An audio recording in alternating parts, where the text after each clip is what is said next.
Hey guys, and welcome to another brand new video. In this video, we actually have some very intriguing news in regards to the PlayStation 5 stock availability, some pretty big stock disappointments, and overall some kind of mediocre news, especially as we're getting right into the holiday season, and as well, it's also kind of bad when we also factor into Cyber Monday, Black Friday, that literally just happened a few weeks ago, and as well just the fact that so many people out there want to go get their consoles, but guess what? We've just been having issues and just not enough consoles and not enough restocks floating around.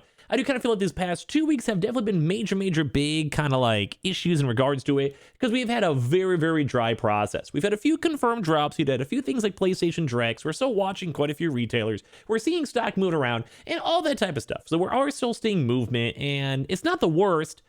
But I think one of the biggest issues overall so far is how disappointing and how kind of bad this past 2 months have really been when it comes to actual official numbers. Not just like by how many restocks, not how many consoles, but on actual hardcore proper numbers. So we're going to be talking about that because we actually have one of the cool basically NPD reports, which is essentially kind of like consumer marketing and like video games. So we actually have all the numbers for the PlayStation 5, top selling games and all that type of stuff. I do like to go and showcase up this stuff, but this one in particular, especially the holiday season, and also in tandem with the fact that Sony also pushed back their stock numbers, not so good. Actually a little bit more like surprisingly worse than we kind of thought. So before we fully dive into the video, if you guys want to go, make sure you guys leave a like, comment, and all that good old subscribe. You guys are super welcome to, especially for the PS5 giveaway. We also have the Samsung links down below for the SSDs that we highly recommend. That's also on sale. We have the Amazon links down below for the PS5 Digital Console Controller, Twitter and Twitch stream as well, linked down below. Sign up for Weeble, deposit $100. You guys go get free stock and free money. Coinbase, you guys go buy $100 worth of any cryptocurrency. You guys go and get free Bitcoin. Those are always linked down below, and let's go dive on into it. So as I said, this is basically the November 2021, and usually why we're even covering November in the middle of December is that when it comes to all these stock and stock informations, it does take a little bit of time. It's usually somewhat lagging, and also kind of has been a nice indication of what we're looking for as of right now for December. This is all in regards to the NPD, which basically just even the title for this article is literally just saying the minimal PS5 stock leads to disappointing hardware sales, which is not enough going around. So let's go talk about this because it's actually, I think, kind of intriguing numbers and also kind of cool to go and see all the various kind of games that have been doing very well. So let's go talk about it as well. If you guys are still one of the people out there that are still trying to get your consoles, your PlayStation 5s, your Xboxes, leave a comment down below because I'm sure a lot of you guys aren't there because that's pretty much like an entire channel itself. So if it's one of you guys, don't worry. We are still trying our best to help you guys out with the consoles overall. So basically this article starts off saying people want the PlayStation 5, but Sony can't get enough stock to go put on store shelves. The platform holder had talked about transitioning players at record pace, but the pandemic obviously has put a stop to all of that as the organization struggles to manufacture enough inventory to go meet demand, which has kind of just been our major struggle ever since these consoles came out over a year ago, where it's just so hard to find and get these consoles. It's just nonstop. It's hard to produce. Every industry has been affected by it. Semiconductors up the wazoo, and I'm sure you guys have heard that a million times. Mixed on it over here. Ultimately, this is going to be definitely having a profound effect on how the generation unfolds at large, which I actually would agree on. It'll be very intriguing to go and see how everything's going to be maybe 5 years from now, 3 years from now, and kind of seeing how well the Xbox sales go, how well the PS5 Slim or PS5 Pro sales go, how many people join Game Pass, how many people keep on joining like PS Now, and overall just to see like which markets were more PS5 swinging or Xbox swinging. We're actually kind of seeing like a few market stages such as Japan that is astronomically favored in PlayStation 5s. Even in America and the UK, usually the PS5s do have a higher intake of restocks there, so it is kind of taking over the market share. But we also have been seeing Microsoft take over some other various smaller countries, so it's always going to be like, this is kind of almost like spread throughout the entire world. So the NPD results for the United States are actually in with hardware sales slumping. And this is kind of, almost, I would probably just say based on the amount of restocks, how long the restocks have been. I'm sure you guys are probably actually going to agree. But it really has been a little bit of like a console restock slump, which is very surprising to say nonetheless, because once again, it's the holidays. It has been the holidays. This is the time where people want to spend all the money they possibly can. So this has actually been slumped for the lowest for November since 2016, which I do believe is also lower than even as of last year. Well, that would also kind of make sense too, because that was the first few launch months when it comes to the console. But you would assume after a year of this, it would be better, not worse. And I think you guys would probably agree, right? And all, according to the analyst Matt Piscatella, who's always been kind of like he's just a big numbers guy. I love actually reading through all of his stuff because it's just intriguing to talk about.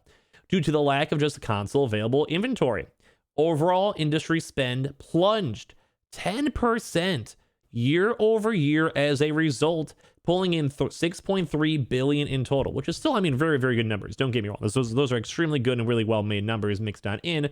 But over a 10% drop, like I didn't know this is like Bitcoin. Like what is going on here? This is nuts. Then it's also kind of an intriguing thing to kind of go and note, because this is in comparison to literally just last year. And you would kind of assume, granted pandemic, production, everything else aside, you would think a year or two, you'd be in the groove of things, you'd have more console sales going on, and it wouldn't be such a big struggle. Same thing too as well with the Xbox Series X, because although we are seeing them on occasion, we're seeing things like the Target walk-ins on occasion, and like we're still seeing movement all around, it's just not that good. It's just not efficient. And the numbers are getting like, honestly, kind of somewhat crunched, which is kind of rough to go and see. Basically though, the Nintendo Switch obviously has still been doing very, very well. It's just been the consistent truckload of just a seller. It also is using different types of chips as well, so it's easier to produce on top of that, which is probably why we also don't have the Switch Pro, because it probably wouldn't just be feasible to go and put on the shelves very consistently. So unsurprisingly, was definitely the best selling of the lot, moving 1.13 million units throughout the period spanning of the 31st of October to the 27th of November, which once again, you guys can kind of see that kind of ties into, say, a lot of Black Friday and Cyber Monday type stuff. Call of Duty Vanguard, predictably, topped the Trail Stars 2 as well, with also Battlefield 2042 going right behind, and Activision's historical first-person shooter instantly became the second best-selling game of 2021, and with Call of Duty Black Ops Cold War, the only release above it. Meanwhile, PlayStation first-party games like basically Miles Morales Spider-Man and Ghost of Tsushima actually did go and stick around on the top 22 as well, which is really nice to go and see. Those have both been phenomenal games. So it kind of goes to highlight that both the PlayStation and Xbox have had massive sales slumps. The numbers are extremely low. 10% when you're talking about millions of consoles is insane, especially because there's still a massive demand. It's basically just a massive everything going on. Like the supply is not there. Sony even had to literally go and cut back the supply itself. They officially had to sadly go and announce. And it I feel like we're kind of feeling that crunch. We've had a lot of really kind of laid back drops, a lot more smaller drops, and not a higher frequency of restocks too as well, which has definitely made things a lot harder for people to obviously go and get their consoles. It's just been really rough. So overall, it's kind of been a struggle. It's like we actually have the numbers to go now back it up now that all these numbers have kind of caught up on us. And I would kind of be expecting a lot more, especially with the holidays and Black Friday and Cyber Monday. So give me all your thoughts and comments down below. So basically the big software sales was all throughout November. Call of Duty Vanguard was surprisingly number one. And overall for the AAA games, I feel like that was just the game that didn't have any issues. Battlefield had really bad reception on early launch, a lot of bugs, a lot of unfinished game stuff. Halo, as well as also technically unfinished on top of that, microtransaction issues, no additional playlists, etc. The campaign has no multiplayer, just a lot of issues. Pokemon obviously actually hit up the nice little 3, which was actually quite surprising as well. Forza mixed done in 2, although I would also almost give Forza a little bit of a free pass because it's also included in Game Pass, and I don't believe Game Pass is included for these sales. So that's just normal sales. Madden 2 as well mixed done in. Mario Party Superstars, which in all honesty, this game was kind of mediocre at best, so I'm surprised it's number 6, but of course, Nintendo always goes and takes the cake. Marvels, which keeps on kind of trucking on through very well. FIFA 22, Far Cry 6, which actually have it being out for quite a long time. It's pretty good. Mario Kart 8, which has been out for like 10 years now at this point, if you include the Wii version, somehow still doing well. Miles Morales still trucking on through. Back for Blood. Shin Megami Tensei, which I actually have not played, but I know a lot of folks are into. Animal Crossing New Horizons always up there. Minecraft. Legend of Zelda Breath of the Wild. Like, it's just so hard to go and beat Nintendo because this is ridiculous. They're always just doing so well. That's nuts. This also is for the PS4, which you guys can see. Call of Duty, Battlefield, Madden, Marvel's Guardians of the Galaxy, and also all the stuff mixed on in. And overall, the best-selling games as of so far for 2021, Call of Duty Black Ops Cold War and Call of Duty Vanguard, which once again, it's just very, very hard to dethrone Call of Duty, even if it's somewhat of a historically mediocre Call of Duty, which I kind of think it is. It's fun, it's good, it's well made, but it is a little bit on the sadder side because it's not like crazy good. Then we have Man underneath it. All these sports games always trucking on through. Resident Evil, which I kind of thought was still probably one of the better games this year. Battlefield at number 6. Super Mario 3D World, which I'm also surprised on too, but once again, Nintendo always surprises us.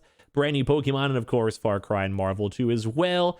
And on top of this too, some of these things are slightly skewed because some of these are more so in-store and also downloads, but overall, very intriguing numbers to go and see. But I think the big takeaway for this is the fact that these sales have just been rough.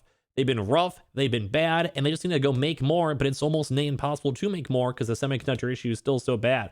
So hopefully we'll still have a good chance of getting new consoles. Hopefully have a chance of getting new things in general. Hopefully have a chance to see more stock on shelves, and hopefully seeing some more of these future walk-ins and future more big restocks, especially hopefully in these next 2 weeks, bigger restocks going for it. And as well on top of that, hopefully even more throughout these next few weeks in general afterwards, maybe in January and so, can hopefully be a little bit better. But this is a little bit disappointing because I was anticipating a way nicer Christmas and basically Black Friday, Cyber Monday time.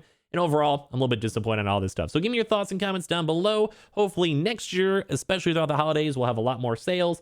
But this has just been kind of a struggle these past few weeks. So thank you guys all so much for watching. Make sure you guys are subscribed with the notifications on, as well for the brand new PlayStation 5 giveaway. Amazon links down below for the PS5 disc, digital console, and controller. Twitter and Twitch stream as well, link down below. Sign up for Weeble, deposit $100. You guys go get a bunch of free stock for your money. All those Samsung links too as well. And I'll see you guys up later on throughout today for hopefully some more brand new videos. Love you guys.